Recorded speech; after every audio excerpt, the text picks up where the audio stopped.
video, I'll be sharing a few tips to help you up the ante when it comes to being more productive, working smarter, and spending time on the right things that are going to be able to keep the needle moving forward in your business. But first, in case you're new here, my name is Jeanette and I'm the founder of the Women's Entrepreneurial Network, and this channel is all about providing you with the latest tips, strategies, and nuggets to help you launch, build, and grow your online business. So be sure to hit that subscribe button and smash the notification bell if that sounds like a bit of your jam. So productivity is generally quite a hot topic, and this is mainly because there are a lot of people out there who not only struggle to stay productive on a day-to-day basis, but who are also spending way too much time working on the wrong things in their business. And this is something that I'm going to be looking at a little deeper later on in this video. But for now, I just want to jump straight into procrastination. Now, I want you to let me know in the comments if you're someone who struggles with procrastination. And also let me know how it stopped you from running your business or from taking care of, the things that you need to in your personal life as well. The reality is that procrastination is something that the majority of us experience at some point or other in our lives, and it can have a really detrimental impact on our productivity and therefore our progress, which is why it's really important for us to address it. Now, one big contributing factor that I found, which I think is important to share when it comes to procrastination, is fear. And this could be, a fear of making mistakes, a fear of failure, a fear of success, a fear of being judged, or anything else that we tend to overthink. And so when it comes to actually overcoming procrastination, you need to get into the habit of challenging these limiting beliefs. It's really important to be self-aware about some of the reasons that you might procrastinate. And this is pretty much so that you're able to acknowledge it, but then once you've acknowledged it, make a conscious decision to kind of move past that and be more proactive, more self-disciplined, and also more productive. So now we've got the pep talk out the way, what I'm going to do is spill the tea on some of the best ways that you can plan and structure your days and weeks for maximum productivity. So first, we're going to jump into goal setting. Setting goals in your life and business is super important because what it does is it allows you to gain more clarity, it gives you focus and helps you to stay motivated and on track to those things that you need to do to make the most progress. But there's definitely a right and wrong way to set your goals, and I'm going to get into that. Now, you need to make sure that the goals you're setting for yourself are both intentional and smart. And for anybody who is unfamiliar with what SMART goals are, they're goals that are specific, measurable, attainable, relevant, and timely. So let's dive a little deeper into SMART goals and what they might look like. So firstly, it's important that when you actually set your goals, you make sure that they're specifically related to whatever it is that you're trying to achieve. And this is all about being intentional and focusing on, the specific outcome that you're trying to get to. Next on the list is making sure that you can easily track the progress that you make on each goal that you set for yourself. So think about how you'll know that you're on track to kind of achieving this goal. So what you're going to want to do is think about the metrics that you need to have in place to know that you are on the right path. Will you know you've achieved your goal because of a tangible result that you can see, like maybe income? Or will it be something more intangible, like maybe a feeling or an emotion? And also, how will things start to improve or change for you once you've actually started to make progress on this goal? Thinking about what could potentially happen once you've achieved your goals is what's going to essentially help to drive your productivity. And this is obviously going to mean different things for different people. So as an example, what I mean by that is that for some people, achieving your goals could mean thinking about the lives that you could potentially impact or change. Maybe your family, or maybe your number one goal could be getting to go on that amazing trip that you've wanted to take for the past 5 years that you've not been able to because of finances. Or maybe for some, their top goal is going to be that 5-bedroom house that they've wanted to buy, to put their family into and move into one day. If you can find clarity in the things that you're working towards achieving and the reasons why you want to achieve those things, what will happen is you'll have more drive when it comes to actually pushing forward and making these things a reality. Now, something else to think about when you set your goals is if they're actually attainable. And the reason I'm even saying that is because sometimes we set a goal for ourselves that we subconsciously feel we can't achieve, right? And we fall into that zone of procrastination because of this. So ask yourself these two questions. Do you honestly believe that you can achieve the goals that you've set for yourself? Or do you feel like they're too big or maybe too small? You know, sometimes if we let them, our limiting beliefs can really push some of us to keep our dreams and goals small, while self-doubt can actually stop some people from having dreams and goals at all. So if you're feeling unsure about whether or not you're able to achieve your goals, then what you need to do is address those limiting beliefs, because if you don't, they're gonna stop you from making progress. And what's likely to happen is that you're gonna for sure fall into that state of procrastination. So next is relevancy, and the relevancy of a goal is about being clear on the long-term objectives behind the goals that you've set for yourself and figuring out if you're setting the right goals to get you where you want to be.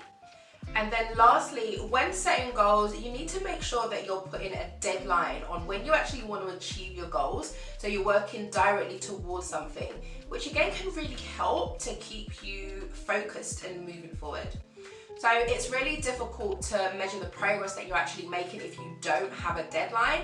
And of course, not having a deadline can mean low productivity and minimal results. Now, when it comes to setting your goals in a way that's going to help you to increase your productivity, there are 3 things that I would encourage you to do, which are going to help you stay on track. And the first one is to write those bad boys down. Writing down your goals means that you can visually see them, and this is really important because when you're able to regularly see something, it can have a really huge impact on how we act and what we do. You're more likely to complete a task if you can see what it is that you have to do rather than just thinking about it. And this one I know for sure because when I personally add a task to my calendar, it almost feels like a contract between me and that piece of paper, which makes me feel super determined to kind of get that task ticked off my list. Also, studies have shown that you're 42% more likely to achieve your goals if you write them down. So this is pretty much a non-negotiable if you want to actually start achieving more. Next, once you've set your goals, break them down. Now, the big adventure of breaking your goals down into tasks is that it provides you with an action plan for actually how to achieve that goal. And this can be really powerful because sometimes when we look at one of our overall goals, it can feel a little bit overwhelming and we can start to doubt whether or not it's even possible to achieve the goal, right? But if you take that bad boy and you actually break it down, what you're doing is you're reducing the chances of feeling that overwhelm and giving up because you're choosing to look at it with a totally different perspective. Right, so let's run through how this actually works. Say my main goal is to write and publish my own book. Now, you can quickly see why setting this kind of goal would get overwhelming or seem overwhelming. But when I start to break the goal down, it kind of starts to look like this. And the beauty of using this method is that every step I complete gets me that little bit closer to achieving my end goal of actually writing and publishing my book. So always try to break your goals down into sizable and measurable chunks and then work on each of those tasks individually. So the third tip I want to share with you when it comes to setting goals is to be accountable. Ultimately, whether you achieve your goal or not is going to be up to you. So it's important to find ways, methods and systems to help you stay productive, motivated and on track. Okay, so now I'm going to jump from setting goals to establishing a routine, which again is really important when it comes to planning and structuring your days, weeks and months for maximum productivity. So when it comes to establishing a routine in your business, the first thing that you're going to need to do is choose the days that you want to work each week. And this is entirely up to you. So you might decide that you're going to work 2 to 3 days in your business, or you might be someone who has more time to commit, so that could look more like 5 to 6 days in your business. It's completely up to you what you decide, but regardless of the time that you decide to spend in your business, what's important is that you make sure you're actually showing up on those days that you're supposed to. And this applies even on those days when you're just not feeling it or can't be bothered, right? And the reason I say that is because productivity and discipline almost go hand in hand. So you need to be sure to say what you mean and mean what you say. And remember that ultimately, you're making this commitment to your future self. So you need to show up for yourself. So pro tip, on those days where you commit to working on your business, remember that to effectively stay productive throughout the day, you should really get into a habit of taking regular breaks. So make an effort to go out to lunch or to go to the gym or to go for a walk. Whatever it is, it doesn't matter, but at the very least, you need to be leaving your work area for at least an hour a day. This is something that is so small, but something that can have such a powerful impact on your productivity and the way that you work for the rest of the day. And this is mainly because stepping outside your work environment for lunch can really help you to reduce stress levels and also refresh your creativity and help you to refocus when it's time for you to actually get back to work. And this is why it's so important to make this part of your daily routine. Now, when it comes to actually structuring your days, I really encourage you to plan ahead. I don't know about you, but for me, there's something about planning your day in advance that really creates more momentum and follow through. I also feel like planning ahead allows me to avoid distractions and also the temptation of bouncing from one task to another without actually completing anything.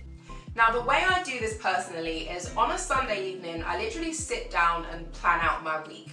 And I'll set myself 3 main tasks for each day. So these are my 3 priority tasks for any given day. And these tasks are the tasks that I know by hook or by crook, I'll definitely need to complete. And going back to what I said earlier about breaking your goals down, your main goals should be what you use to structure your weeks and your days. So when you're thinking about what you're going to be working on, that's kind of where you need to be pulling that information from or pulling those tasks from. Okay, so now I'm going to share a few techniques to help you get more from your time. So let's start with to-do lists. So this is pretty basic stuff, but to-do lists are a super effective tool that you can easily adapt into your business. And to use them effectively, you're going to want to get into the habit of creating monthly, weekly, and daily to-do lists to help you keep track when it comes to actually achieving your goals and being able to move forward. One of the great things about having a to-do list is that it allows you to be more intentional, which in turn can make it easier for you to stay focused and make sure you're working on the right things on a day-to-day basis. Also, creating a weekly and daily to-do list is going to save you time and keep you motivated again on those next tasks. But I would advise you to try and keep your to-do list to a maximum of about 3 to 4 tasks to kind of avoid that feeling of overwhelm and having too much to do. This is really going to allow you to stay focused on those things that are important. Next, when it comes to actually executing those tasks, make sure that you're focusing on the most important things first. So take 5 minutes in the morning, read over your goals and remind yourself of what it is that you're working towards for that particular day. And this is really going to help you to stay focused on what's important and push you to tackle those tasks that are keeping you up at night, or the ones that are giving you anxiety, or that are leaving you in constant procrastination mode. If you're someone who doesn't really want to plan out your week ahead of time, then what you can do is plan your days the night before. So spending just 15 minutes before you go to bed each night can really help you to get a head start on the next day and allow you to wake up with more intention and with more structure. So when it comes to actually planning what I'm working on in my business, I actually plan my entire week, as I mentioned earlier. So I do this on a Sunday so that I know exactly what I'm working on for the entire week. And this is just what works for me. So you're gonna have to decide what works best for you. So I literally go into my daily planner, which is a Notion planner that I created, and I list out my 3 daily focus tasks. And then when I get up in the morning, I go to my dashboard so that I can be reminded of exactly what I'm supposed to be working on for that day. Now, this planner also enables me to see my content calendar so that I know, how to show up on my socials and also manage my clients and other business tasks. So what I'll do is I'll leave the link for the planner in the description for anybody who wants to check that out. It's pretty cool. Honestly, I couldn't live without it. It helps me run every area of my business, and it's really good if you are someone who is organized, who likes to be organized like I do. Right, so my next tip is to get into the habit of minimizing distractions before you get into your groove. Because let's be real, in today's 24/7 connected world, distractions are constantly all around us all the time. So for example, if you use a computer for work, it's so tempting to browse the internet or to check your email or even to scroll on social media, which is why when it becomes time to focus on your work, you need to learn to put your head down and actually work, do the thing. It's also important to realize that being able to set boundaries and minimize distractions can have a huge impact on your productivity. So the next tip that I have for you is not to feel like you need to do everything yourself. While you might believe that you're the best at most things and you're going to be the best at a lot of things, you need to realize that you can't do it all yourself. And one quality of a good entrepreneur that will also help your productivity is to stay focused on your zone of genius. And these are the things that nobody else can do like you. And then what you need to be doing is getting into a routine or a habit of outsourcing the more mundane stuff that sucks and that kind of just keeps you stuck. Okay, so perfection. How many of you are guilty of spending an insane amount of time trying to get something perfect? This is definitely something I used to struggle with, but not so much these days. And this is mainly because I've realized that perfection is pretty much perceptive and it doesn't really exist. Also, keep in mind that perfection can also be considered a form of procrastination. So watch yourself when it comes to this one. And to be clear, I'm not saying that it's okay to do things half-assed or, to be careless with your work, because you should always be attempting to do your best. But you need to try to get yourself into the habit of moving on from a task once you've actually completed it, instead of spending an unnecessary amount of time repeatedly going back over it, trying to get to that level of perfection. Because like I said before, perfection doesn't exist, it's entirely perceptive. Okay, so next you want to always keep your goals in sight. When you set your goals, keep them in sight at all times. So you'll want to keep them in a place where you'll be able to see them multiple times throughout the day. Like I mentioned earlier, seeing your goals written down several times a day is going to provide you with the motivation that you need to get things done. It's kind of like having that constant reminder that is always there, letting you know what you have to do.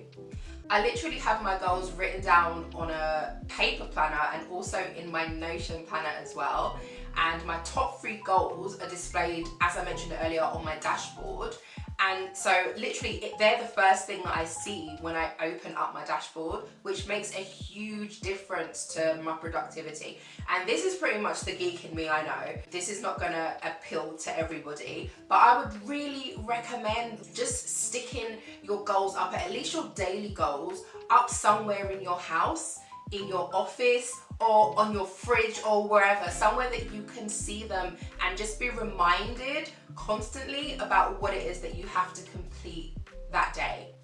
Right, so next I'm going to speak a little bit about strategy in terms of a few things that you might want to be working on in your business on a regular basis to make the best use of your time and continue to move the needle forward, right? But before I do, if you found this video useful so far, please be sure to hit the like button, and I would love for you to subscribe to my channel so that I can continue to help you build your online business. Okay, so now I'm going to move on to some of the things that you need to be thinking about working on a regular basis if you want to see your business grow. Now, there are a lot of entrepreneurs who are unaware of the difference between working in their business and working on their business. So I just want to speak about this in a little bit more detail so that you can understand exactly what goals you need to be setting, as well as the tasks that you need to be spending enough time on to progress in your business each day. Now, for anyone who doesn't understand what I mean by this, working in your business means spending time on things that are not really helping you to generate income and grow. So for example, when you're working in your business, you might feel like stuff is getting done, but you're not really making progress towards anything big or anything meaningful. Or you're not clear on the big picture and the why or the vision behind your business, and that feels a little fuzzy. Or you might feel like you're on a treadmill of constant busyness, stress and overwhelm, but again, you're really not making any progress and you don't really understand why that is. And of course, you have to spend enough time working in your business to have a business at all. But if you're acting like an employee and never actually step into that role of the CEO, you're going to continue to feel like you're on that hamster wheel and will probably struggle to grow your business. Now, what I would recommend is that when you're planning out your weekly goals, you're making sure that they're helping you to do 3 things. So firstly, you should be setting at least one goal that's going to help you to increase the number of new leads that you're bringing into your business. Secondly, you want to be making offers on a weekly basis to increase the number of customers that are actually purchasing your products or services. And then lastly, you want to be working on systems that help you increase the amount per order that each customer is spending with you. Now, if you spend time each week focusing on achieving these 3 things, what's potentially going to happen is that you're going to start to maximize your productivity, which in turn is going to maximize your results. So let's look a little bit deeper at each of these tasks to see what they actually look like in terms of the kind of things that you should be working on a weekly basis. So number 1, increasing your number of new leads. So increasing the number of leads that come into your business is pretty much about being able to increase the number of eyes that you get on your business and offering potential customers something that they'll want to exchange their details for, which essentially means using digital marketing strategies to engage with your target audience, getting more visitors to sign up for your free offers, to land on your website, and also to opt into the forms that you have on your landing pages. And this means doing things like creating a lead magnet, social media marketing, writing optimized blog posts, guest blogging, taking part in collaborations, creating YouTube videos, paid advertising such as Facebook ads or Google ads, referral programs, and also running giveaways and competitions. So these are the kind of things that you're going to want to do to help you increase the number of new leads that come into your business each month. And the great thing is that they'll also help you to increase brand awareness and help you to develop know, like, and trust with your target audience. Okay, so now let's look at some of the tasks that you might want to focus on to increase the number of sales that you're actually making in your business. Again, this is super important because the more people that you can help and get to purchase your products or services, the more successful your business is going to be. So my advice is to spend a sufficient amount of time on developing social proof, and that includes things like testimonials, case studies, videos, or any other type of social proof. And I say this because social proof is probably one of the most powerful tools that you're going to be able to use to encourage people to trust you and to buy from you. And that's because people generally do what they see other people do. Right, so the next thing that I recommend you do to increase sales in your business is to build and grow an email list. And the reason for this is because the power of your email list is huge when it comes to building know, like, and trust and making direct sales to your audience. Also, spend time optimizing your website to make sure it's as user-friendly as possible, meaning it functions at a really good speed and that all your links are working and that it's actually attracting your target audience and not repelling them. And then finally, number 3 is to make sure that you're carrying out regular tasks each month that are going to help you increase the average order spend of your customers.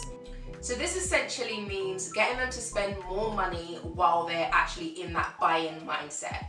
Now, this is a productivity video, so I don't want to spend too much time getting too deep into talking about funnels, but in saying that, you should spend some time coming up with different strategies that you could use to again entice customers to add more of your products and services to their orders.